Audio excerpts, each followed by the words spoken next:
Alors, Tom Cutler, qui est joué par Samuel L. Jackson, est un ancien flic qui, après le meurtre de sa femme, décide de changer de métier et devient nettoyeur de scènes de crime.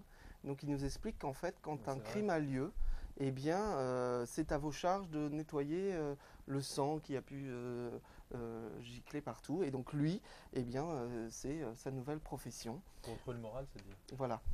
Et surtout pour élever sa fille, hein, une Oui. jeune adolescente.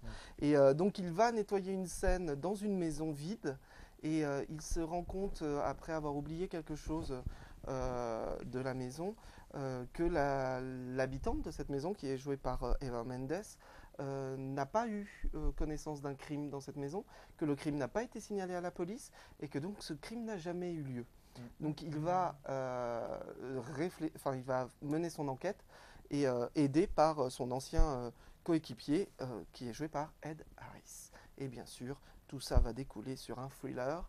Donc un thriller par Renny Harlin, qui est plutôt un bon metteur en scène, car sa façon de filmer est très esthétique, notamment lorsqu'on voit sa façon de nettoyer les scènes de crime. Tout est filmé en très gros plans, mais de très beaux plans. Alors bien sûr, comme souvent dans les films comme cela, la musique est stressante, souvent pour rien, et c'est souvent pénible. Hein. Donc c'est, on peut dire, un polar sur des flics corrompus, comme c'est original. Donc ça manque un petit peu d'action.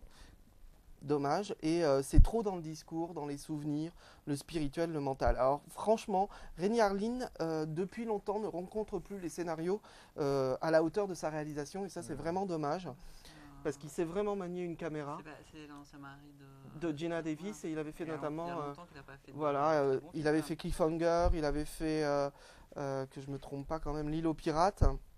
Au revoir à jamais, moi je me souviens. Et c'est lui qui avait fait aussi le deuxième Die Hard.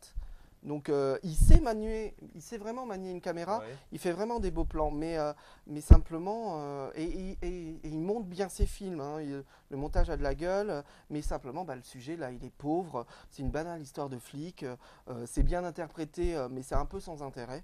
Donc on se doute rapidement de l'auteur du crime, même si on n'a pas le mobile tout de suite, et après c'est assez téléphoné comme fin, donc 2G pour le réalisateur et les acteurs, mais pas pour le scénario, vraiment pas. D'accord.